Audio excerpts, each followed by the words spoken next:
ಸಾಲದಲ್ಲೇ ಇದ್ರೆ ಇನ್ನೂ ಒಂದಷ್ಟು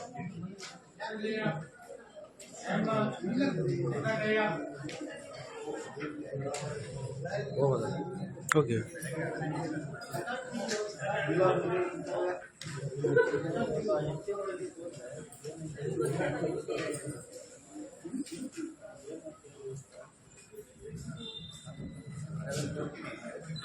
ಕೆಲಸ ಮಾಡ್ತಾರೆ.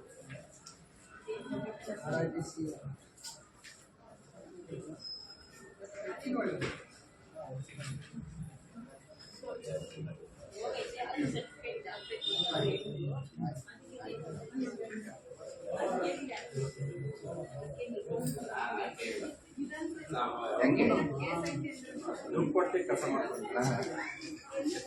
ಹೆಂಗೆ ಒಂದು ಕೆಲಸ ಮಾಡ್ತಾರೆ.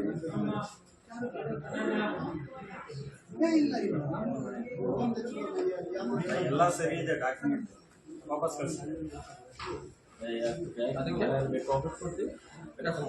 ಈಗ ಏನು ವಾಪಸ್ ಆಗ್ತಾರೆ? ವಾಪಸ್ ಎಲ್ಲ ಕರೆಕ್ಟ್ ಆಗಿತ್ತು. ಹಾಂ, ಹೇಳ್ಬೇಕಂತ ದುಡ್ಡು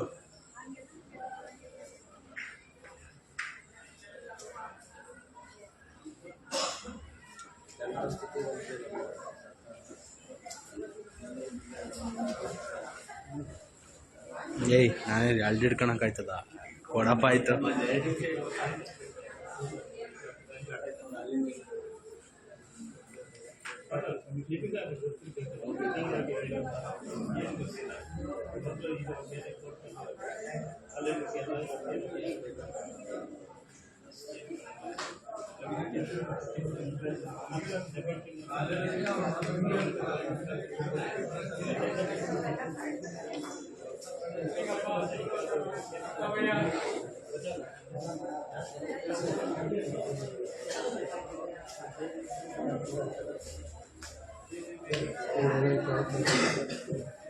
ಹಿಂಗಲ್ರಿ,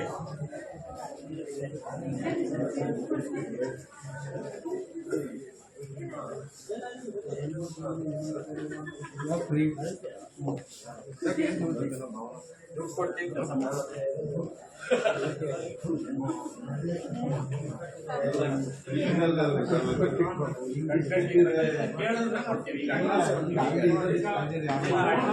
ನಾವೇನ್ ಬೇಕಂದ್ರೆ ಎಲ್ಲ ಡೂಪ್ಲಿಕೇಟ್ ನೋಟ್ಗಳೇನೋ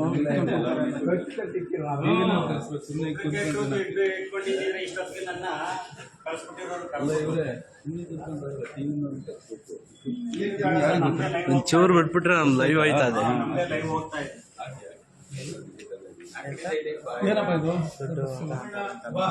ಕೆಲಸ ಎಲ್ಲ ಕರೆಕ್ಟ್ ಆಗಿದ್ರು ವಾಪಸ್ ಹಾಕೋರ್ ಫೈಲ, ಅದಕ್ಕೆ ದುಡ್ಡು ಕೊಡ್ತೀವಿ ಸರ್ ಮಾಡ್ಕೊಡಿ.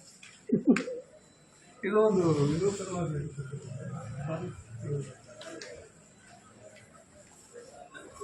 ಸಕಾಲಿಂದ ತಪ್ಪು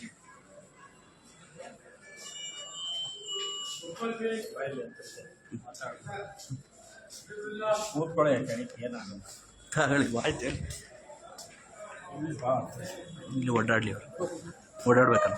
ಇಲ್ಲೂ ಬಾ, ಅವ್ರು ಓಡಾಡ್ತಾರೆ. ಸ್ನೇಹಿತರೆ ನಮಸ್ಕಾರ.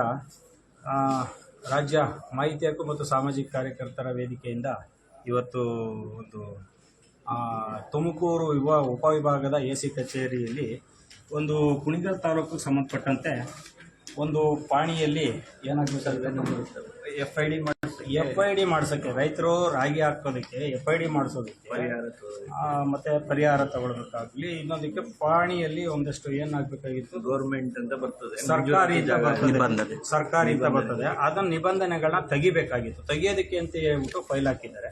ಅದನ್ನು ಹಾಕಿದ್ರೆ ಒಂದು ಸುಮಾರು ಅಲ್ಲಿ ಕುಣಿಗಲ್ಲಿಂದ ಇದನ್ನೆಲ್ಲ ರೆಡಿ ಮಾಡಿಸಿ ಈಚೆಗೆ ತರೋಕ್ಕೆ 7 ತಿಂಗಳಾಯಿತು. ಇಲ್ಲಿಗೆ ಬಂದ ಮೇಲೆ ಮತ್ತೆ ವಾಪಸ್ ಹಾಕಿದ್ದಾರೆ. ವಾಪಸ್ ಹಾಕಿ ಇಲ್ಲ ಪಾಣಿ ಒಳಗಡೆ ಇರ್ತೀನಿ. ಈಗ ನಾನು 10 ಜನದ ಕೈಲಿ ಹಾಕ್ಸಿದ್ದೀನಿ, ಅವರೇ ಅಧಿಕಾರಿಗಳು.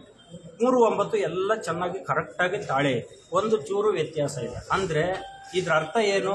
ಅವ್ರು ವಾಪಸ್ ಹಾಕಿರೋದು ಯಾತಕ್ಕೆ ಕಾರಣ ಅಂದರೆ ದುಡ್ಡುಗೋಸ್ಕರ ಹಾಕಿದ್ದಾರೆ ಅಲ್ವಾ? ಅಷ್ಟೇ ತಾನೇ. ಅದಕ್ಕೆ ನೋಡಿ ಸ್ವಾಮಿ, ನಾವು ದುಡ್ಡನ್ನು ತಗೊಂಬಂದಿದ್ದೀವಿ, ನಮಗೆ ದುಡ್ಡು ತಗೊಳ್ಳಿ, ಕೆಲಸ ಮಾಡಿಕೊಡಿ. ಯಾಕೆಂದರೆ ಅಲ್ಸೋದು ಬೇಡ. ಅಲಸಿ ಯಾಕೆ ಸುಮ್ಮನೆ ರೈತರುಗಳನ್ನ ಅಲಿಸ್ತೀರಿ? ನೀವು ಓಪನ್ ಆಗಿ ದುಡ್ಡು ಕೇಳೋಕ್ಕಾಗಲ್ಲ ಅಂತ ಹೇಳ್ಬಿಟ್ಟು ಫೈಲ್ನ ವಾಪಸ್ ಕಳಿಸ್ತೀರಿ. ಅದು ತಪ್ಪಲ್ವಾ? ಬೇಡ, ಓಪನ್ ಆಗಿ ಕೇಳಿ. ಅದೇ ತಾನೇ ನಡೀತಿರೋದು. ಇವತ್ತು ನಡೀತಿರೋದೇ ಅದಲ್ವಾ ಎಲ್ಲ ಕಚೇರಿಗಳಲ್ಲಿ. ತಗೊಳ್ಳಿ ದುಡ್ಡು, ಕೇಳಿ, ಎಷ್ಟು ಬೇಕೋ ಕೇಳಿ, ದುಡ್ಡು ತಗೊಳ್ಳಿ. ಈಗ ಸದ್ಯಕ್ಕೆ ಎಷ್ಟು ಕೊಡ್ತಿದ್ಯಪ್ಪ? 10,000. ಇನ್ನೂ ಬೇಕಾದ್ರೆ ಕೊಡ್ತಾರೆ. ಎಷ್ಟು ಬೇಕೋ ತಗೊಳ್ಳಿ, ದುಡ್ಡು ತಗೊಳ್ಳಿ, ಕರೆಕ್ಟಾಗಿ ಕೆಲಸ ಮಾಡ್ಕೊಳ್ಳಿ.